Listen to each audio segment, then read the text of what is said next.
So yeah, hi everyone. I think everything Boniface has said is what I went through. Of course, everyone experiences what happens to us differently. So I will just focus on a few things that I thought about during that time. So the first time they put us in that car, the car is very dark, but they thought it important to add a blindfold. It's very tinted, very dark. Where they were putting me to sit, that's in the middle chair, there were guns. They had to first remove them so that I sit. So I am seated in the middle of two people.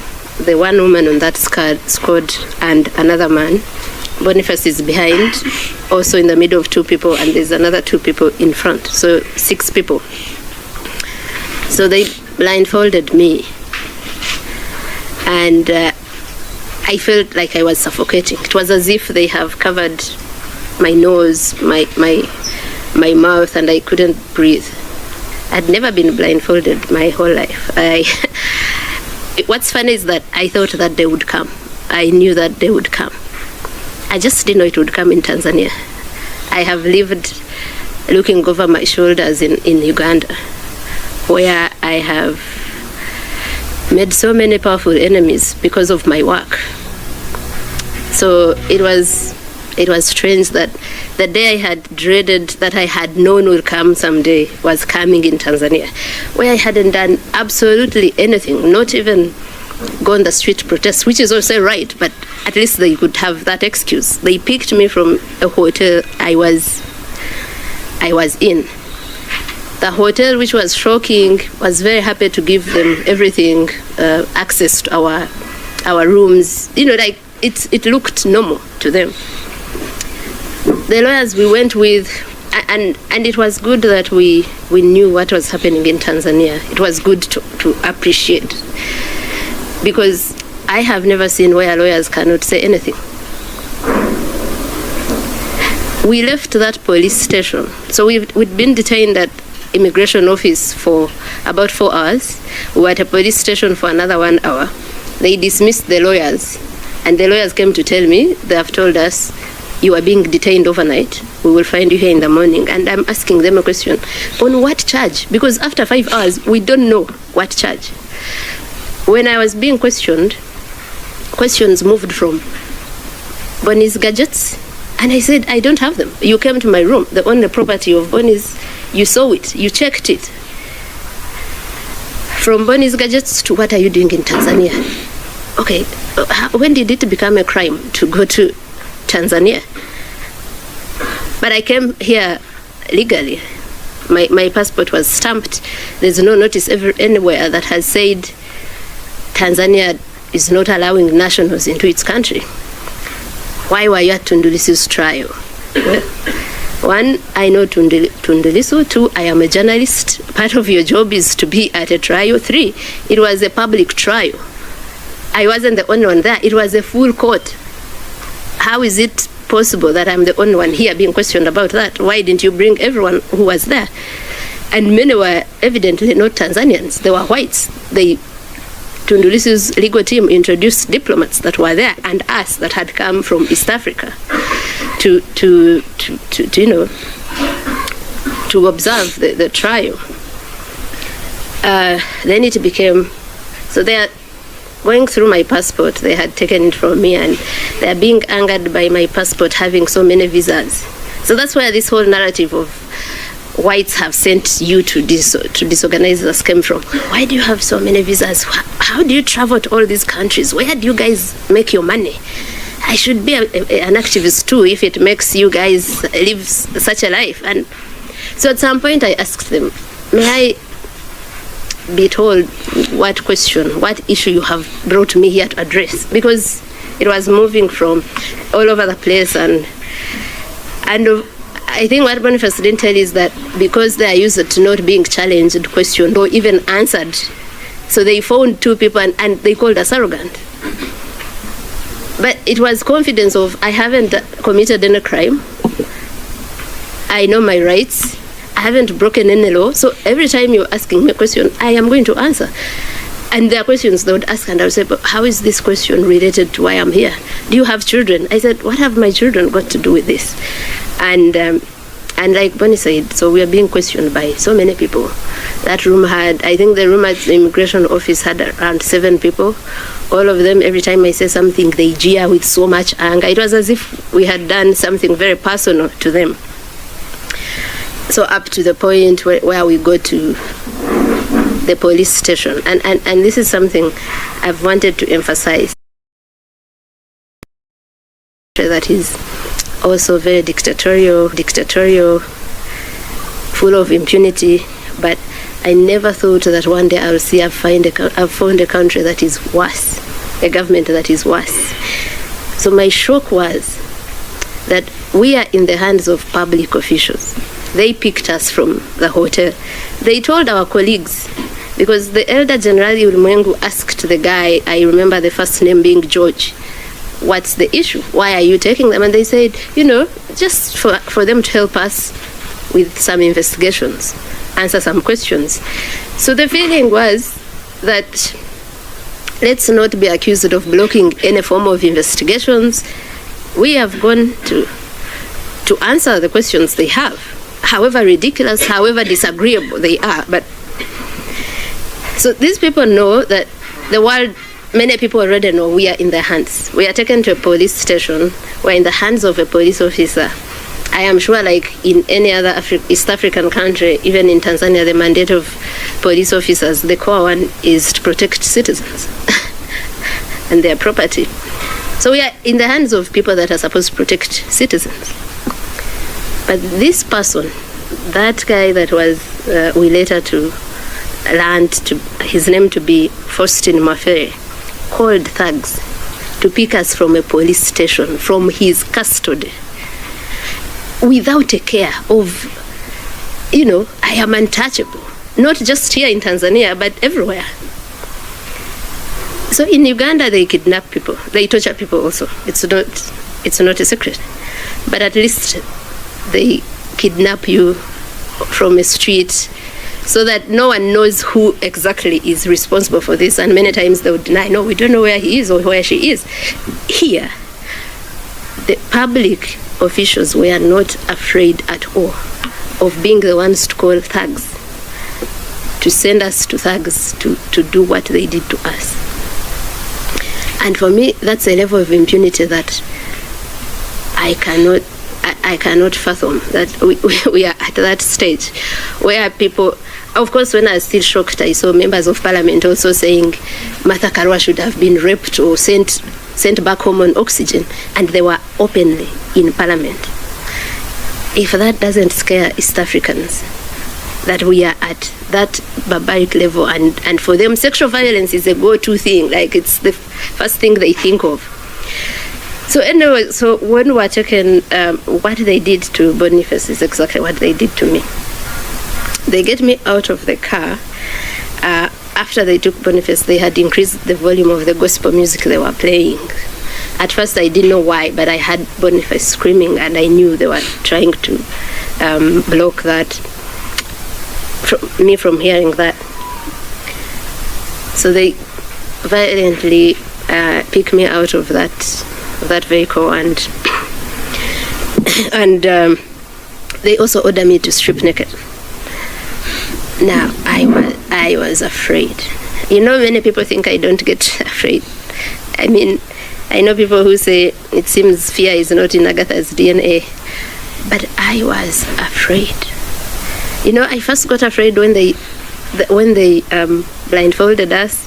I think I had a moment of like almost a panic attack, because always my fear was being tortured.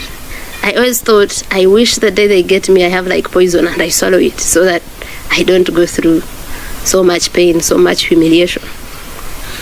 So I was afraid when they picked us up, and then I told myself, there's nothing you can do. There's no way out. There's no one saving you. You are blindfolded. You are like that sort of suffocation where there's no way out. So I found myself having this calm of accepting, whatever happens will happen. You have to prepare yourself for it. Now, when they say take off your clothes, I realized that I hadn't prepared myself for that. So, of course, I hesitated. I'm so afraid. It had already been clear these are not people who have come to talk to you for a conversation where you can even beg or whatever. No, they had come with one instruction: inflict as much pain as you can.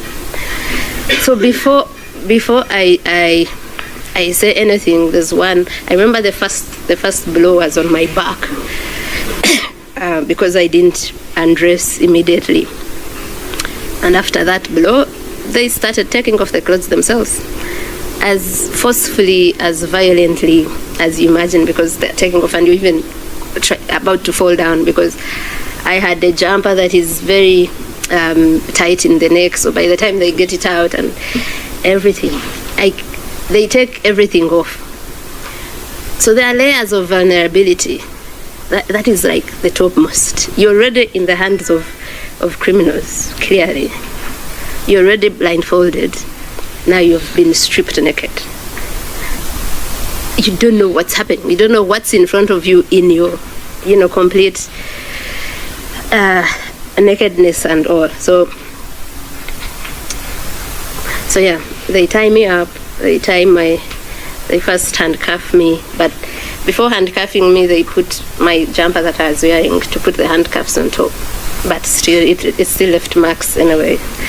Yeah, so they tie my legs, my arms to my legs, and they also, put like something wood, like a stick in between, and then they carry me upside down like that. And the rest is everything they did to Boniface. They are inserting something in your anus so bad, like so deep, you want to beg them to actually rape you in the right place, because you are thinking it can't be as painful as this. Of course, that's in the moment of that pain. But after that, you thank God that now you're not dealing with HIV, other diseases, being, So they didn't use their sexual organs. That was, and I hate to say, a relief with all that happened, but it could have been worse. I didn't see a way out of that. I didn't think we'd get out of that alive. It brings me to what I have, wanted to tell the citizens of East Africa. We are alive because of you. And it's important that we've now understood that as East African citizens, we are on our own.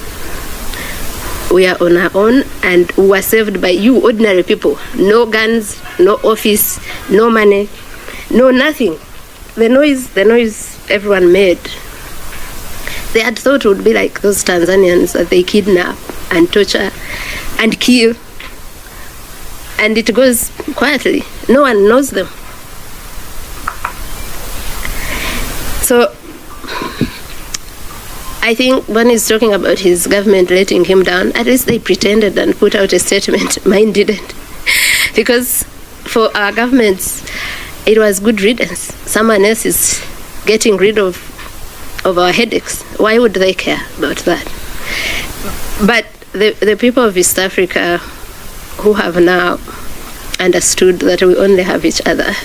We have no governments. We have no police that, as constitutionally mandated, that protects their citizens. And you guys showed up so big that our tormentors, when they took me from Dar to another place, if you check the distance from Dar es Salaam to Mutukula, the border with Uganda, is about 1,480 kilometers. So I was driven that distance. This is someone who had flown into Dar with my own ticket. I had a return ticket. I showed it to them. So I think the distance being long and whatever, there's one of the tormentors who became friendly. And the day, I think this was Wednesday morning, after I'd spent half the night in a different detention center, which looked exactly like where they tortured us from. When you saw the facilities, like the toilet where they would take off the blindfold, the toilet was the same, the bucket that is in there, so it was also another government detention center. And I started refusing to eat. By this time, they were giving us painkillers to heal our injuries. Like when I said, we couldn't walk. For 3 days, I couldn't step down. The feet were so swollen. Has your skin ever become so tight that you think if you stepped on something, it would prick it or it would burst? That's how under my feet were. And we couldn't walk. So they kept giving me painkillers. They almost overdosed me on them, because I later saw the paper that had the painkillers. It was saying 1 times 2, and I think they gave it to me. There's a time they gave it to me 4 times a day. So now I realize they are interested in us going out in a better shape. So I refuse to eat, so that now it's urgent for them to let me go. So this guy comes to plead with me to eat and says, these people didn't know they had arrested you're very popular. Everyone is looking for you, and shows me some of the protests that were happening. I think he opened either Facebook and I saw Hussein and Hanifa at the Tanzanian embassy with our photos and placards. And that's what overwhelmed them. I think, because when we're going through, and the things are so many to tell you, there's just no time. So when we are being driven from that detention center in Dar, so at first I think they're taking us back to the police station, because that's what they had told our lawyers. Then the drive becomes so long. Then I think maybe they are taking us to the airport. Then it still becomes so long. People who were picked at around 9 a.m., nightfall came and were still driving. And the car is being driven so fast. I cannot describe to you the psychological torture. You're blindfolded. You're still with these killers. So I think the psychological torture of those days of driving for me was worse than the physical torture I endured earlier.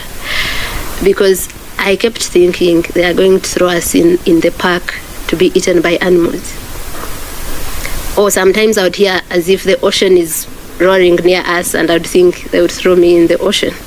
And you are thinking that, you would be one of those people whose families never know whether you are dead or alive, whether you would return or not. And I went through that for the whole day and night. So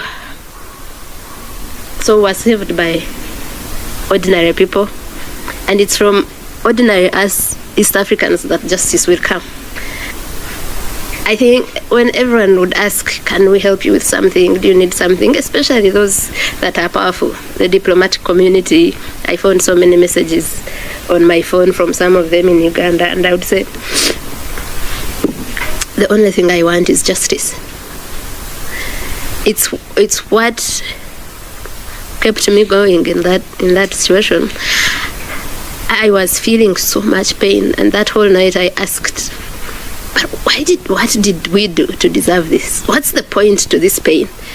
And I came to a consolation that maybe the point to this pain is that other Tanzanians, the Tanzanians have told you that are picked up and tortured and killed and no one knows them, is that they get justice. Is that no one else, not a Tanzanian, not an East African, has to go through that. Is that impunity is somehow checked, somehow. And I thought, Boniface and I both have a name and a profile and platforms that, how many people can call journalists and you fill up a room like this? How many ordinary Tanzanians can do that? So in that moment, I thought that maybe it had to take our pain for the world to know what an ordinary Tanzanian is going through. And for me, that gave me some hope in that moment. that even if I died, it would probably not be in vain, because the facade of Tanzania is peaceful. Of it has a female president who is phenomenal. Finally goes off. And so if it goes off, but people that have the power to hold these accountable do not, like we know they won't, because for our governments, it is a collaboration in that dictatorship, in that tyranny. It has been for a while. It has been. We have known that for a while. When Ugandans are kidnapped from Kenya, when a Tanzanian is almost kidnapped from Kenya. So it becomes that we are the ones that will do that. And of course, Kenyans are already doing a good job.